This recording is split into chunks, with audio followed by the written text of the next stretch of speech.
sebagai tetangga ya. Sejak kecil memang di sini, waktu Ibu Susana masih tinggal di yang sekarang ditempatin adiknya ini, sekitar berapa 20 meter dari rumah ini ya. Itu memang kalau bagi saya beliaunya adalah sangat berkesan di dalam hati saya, dan mungkin tidak hanya saya saja, cuman seluruh masyarakat di Kebon Dalem sini, karena beliaunya memang sejak masih belia di sini ya, sangat tersimpan manis untuk kenangan beliau. Kebetulan saya punya sanggar, namanya Sanggar Seni Roro Jonggrang. Saya sebagai ketua, sebagai pengasuh, sebagai pelatih, sebagai pencipta tari. Alhamdulillah saya bersyukur kepada Tuhan karena secara tidak terduga bagi diri saya mendapatkan benda-benda dari beliaunya. Ini yang biasa buat saya nari, saya dapatkan dari peninggalan beliau. Ini saya pakai kalau saya lagi pentas mengikuti festival, ini saya pakai. Kemudian kalau yang lebih jelas lagi, ini dari ini sampai ke Klat Bau, sampai ke ini semuanya adalah versinya versi Kobra. Ini semuanya juga peninggalan dari Ibu Susana. Ada lagi yang dipakai Mbak Uli sebagai Ratu Melati. Ini juga dari mahkota sampai baju melatinya, ini juga dari Ibu Susana.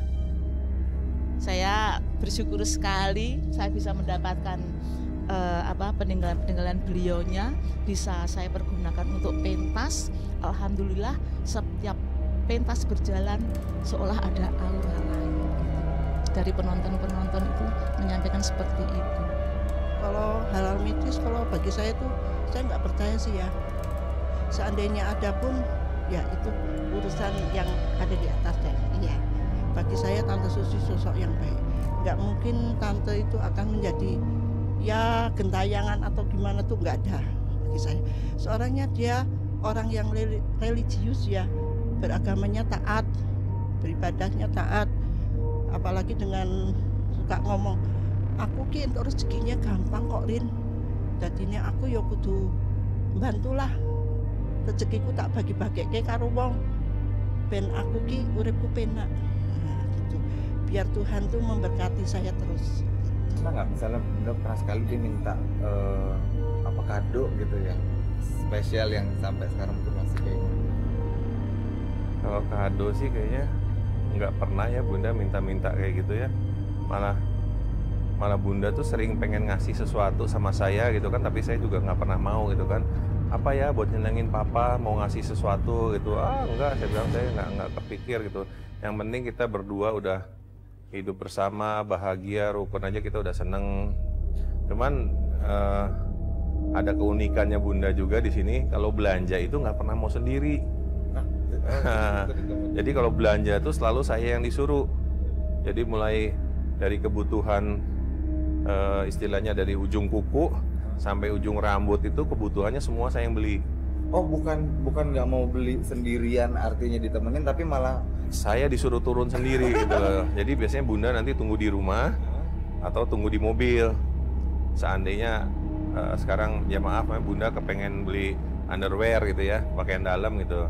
Ya saya pergi ke tempat underwear itu, tempat peralatan-peralatan perempuan itu ya, sampai beli celana dalam ya saya beli celana dalam gitu loh. Sampai pramuniaganya barang, kok bukan istrinya yang turun? Ya nggak apa-apa, emang suaminya nggak boleh, saya bilang itu. Ya boleh. Emang tahu ukurannya? Tahu, saya bilang itu. Masa punya istrinya nggak tahu? Saya bilang itu kan. Seperti itu. Nanti kalau beli kutek, beli bedak, beli lipstick, blush on, eyeshadow, maskara itu ya saya semua, dan saya bisa hafal semua nomor-nomornya, mereknya apa itu udah di luar kepala semua. Gitu. Oh gitu. Nah kalau berarti kan artinya dari dedikasi segala macam sering memberikan kemudahan. Nah kalau misalnya Bunda yang ngasih, pernah nggak? Yang paling berkesan saya tiba-tiba ingat gitu. Waktu dulu saya syuting di Bromo, di Gunung Bromo saya syuting. Saya kan nggak tahu Bromo itu dingin. Saya nggak bawa jaket. Terus tiba-tiba tuh suatu hari kita baru syuting hari kedua di sana, Bunda tuh telepon saya gitu loh. Gimana di sana syutingnya lancar?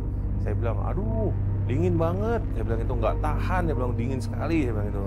Wah kedinginan, iya. Oh ya udah, kamu gimana pakai baju rangkep apa dia nggak bilang apa-apa sama saya.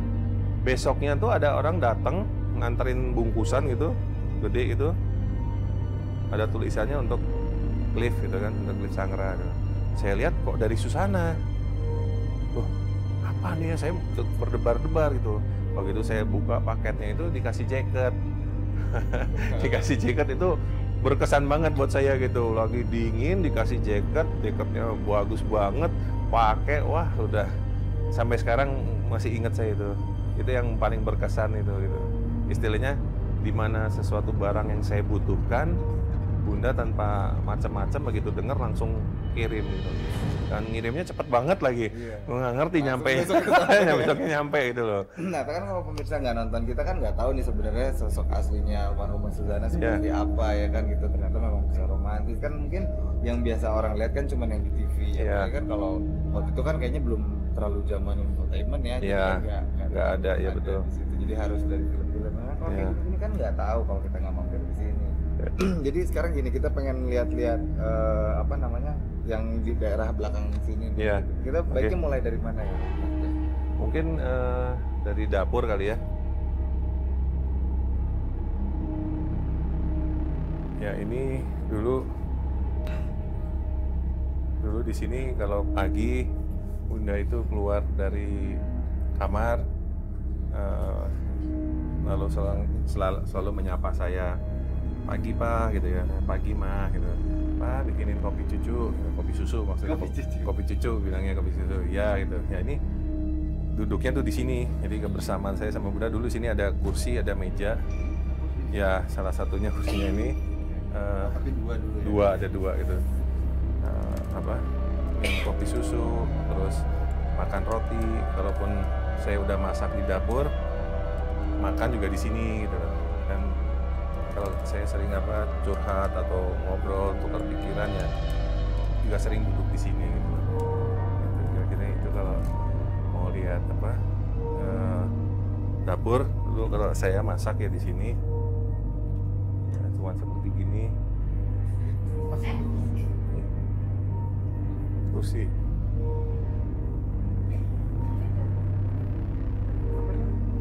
Ya mungkin apa namanya?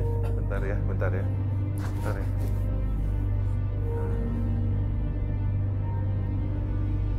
Ini saya merasakan ada kehadirannya Bunda di sini.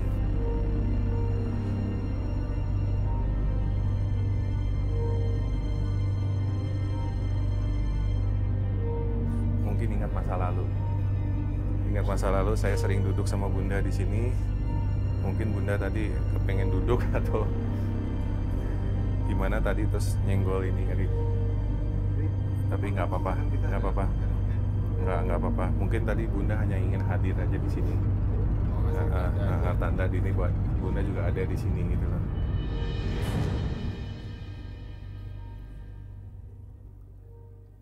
Ya ini kalau saya sering masak di sini ini. Jadi saya sering menghabiskan waktu masak di sini. Kalau sering istilah ngerajang di sini. Ini ada ada perubahan dari nggak ada perubahan. Tapi Bunda di sini nggak pernah lama ya. Bunda di sini paling 1 menit 2 menit. Cuma nanya lihat masakan saya masak apa, udah gitu ya kembali ke kamar. Nggak pernah. Oh nggak pernah. Jadi yang masak saya.